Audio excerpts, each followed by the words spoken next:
তিন পাহাড়ের পরে যে স্টপেজ আছে, মোগরা দুটা তিনটা স্টপেজ পরে মহারাজপুর, সে মহারাজপুর স্টেশনে নামতে হবে। মহারাজপুর স্টেশন থেকে মাত্র 20 টাকা ভাড়া দিয়ে আসতে হবে মতিঝর্ণা। এই দেখো মতিঝর্ণা, আমরা এসেছি, তোমরা এসো, যখনই সুযোগ পাবে এসো। এই দেখো মতিঝর্ণা। ঝর্ণা ঠিকই আছে, কিন্তু ঝর্ণার জল কম। যাই হোক, অপূর্ব ঝর্ণার জল এবং তার সৌন্দর্য দেখতে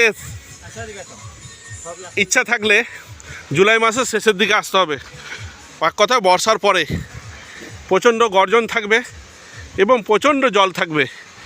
এই দেখো মতিঝর্ণার দৃশ্য। ওই যে ওপরে দেখতে পাচ্ছ অনেকজন দাঁড়িয়ে আছে, ওখানেও যাওয়া যাবে, অবশ্যই যাওয়া যাবে, ওখানেও যাওয়া যাবে, কিন্তু হাঁটতে হবে, কষ্ট করতে হবে তোমাদের, তবে তোমরা যেতে পারবে। যাই হোক, আমরা 9:30 জয়পুর স্টেশনে চেপেছি। 05433 সেই ট্রেন এসে পৌঁছালো 12:10-এ বারোয়া থেকে আবার 1:40-এ একটা ট্রেন পাওয়া যাবে, যেটা হচ্ছে 05411। সেই ট্রেন ধরে এসে নামতে হবে মহারাজপুরে। দিয়ে মহারাজপুর থেকে মাত্র 20 টাকা ভাড়া দিয়ে আসতে হবে মতিঝর্ণা। তারপরে তোমরা এই সৌন্দর্য দেখতে পাবে।